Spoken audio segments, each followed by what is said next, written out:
I do not like commenting not good gear here, but today I'll need to do that. We need to talk about those two Pogolab pedals.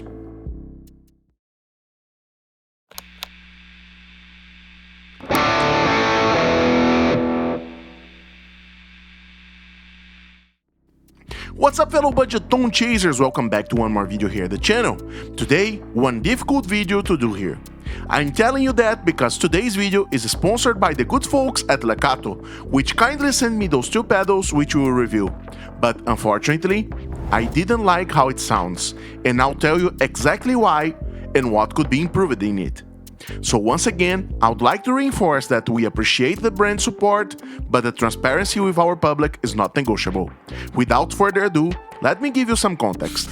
I had the good luck to meet one pretty nice pedal from Pogolab, which was the Chorus pedal, a super affordable clone of the CE2 from Boss. If you didn't watch the review of this pedal, I'll keep it here in the cards. After testing it, I got really happy with how it sounded, so I decided to try both the Overdrive and the Distortion pedals from the same line, considering that those could be really nice alternatives for those who are looking for an affordable board which is compact and robust at the same time, as those pedals are really well built.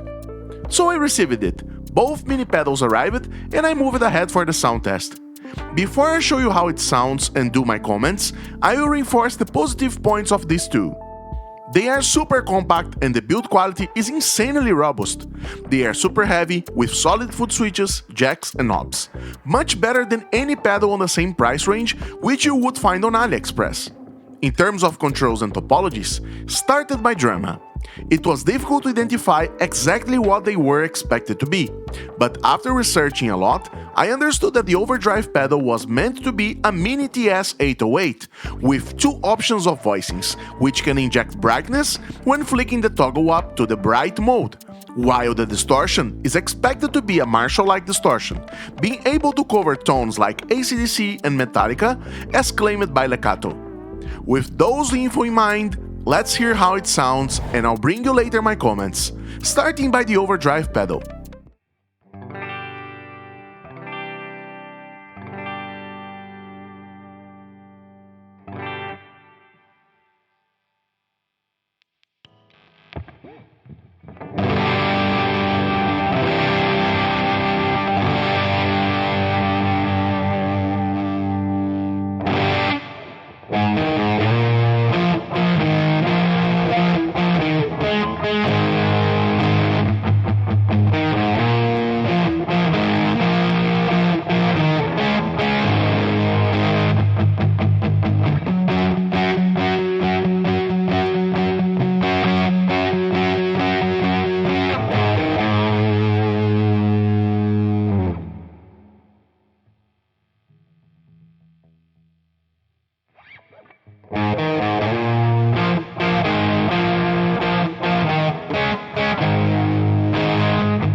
Now let's hear the distortion pedal.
Now let's see how they stack together.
Okay, I believe we have tons of stuff to comment here.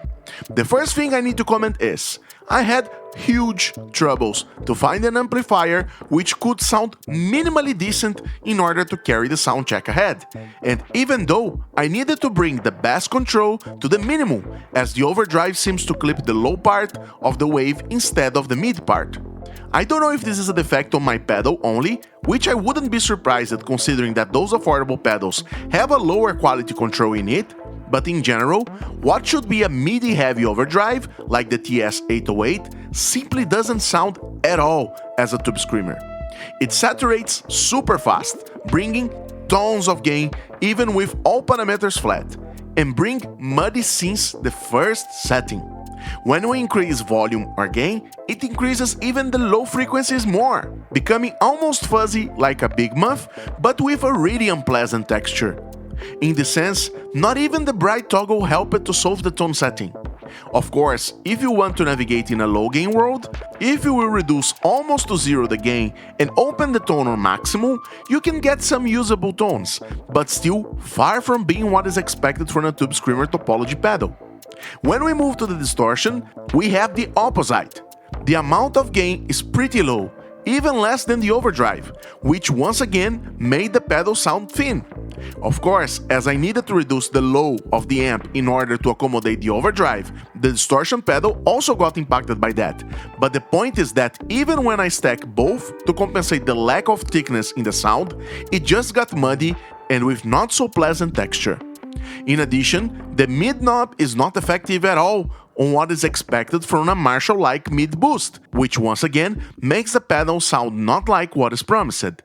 Of course, between the distortion and the overdrive, the distortion pedal is still usable, especially if you tweak your amp properly to have a balanced clean tone. But as I expected to have those pedals in an affordable board, complementing each other, they simply do not work together at all.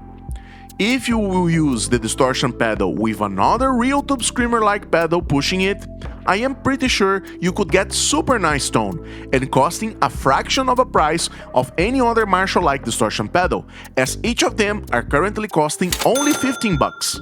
So in a general way, do I recommend those pedals? The overdrive one? Definitely not. The distortion one can be an interesting option for who is starting and doesn't want to invest a lot on the first pedals. This is only my opinion, and now I want to know yours. Do you agree with me? And as always, if this content was helpful to you somehow, please consider subscribing to the channel, hitting the like button so YouTube can spread this video to many other people, and also becoming a member of the channel so you can participate on monthly giveaways and have access to special perks like anticipated video releases and exclusive end tone captures for your black box or tank G. You can become a member reading the QR code at the corner of this video or clicking join below. I'll catch you on the next. Keep on rocking!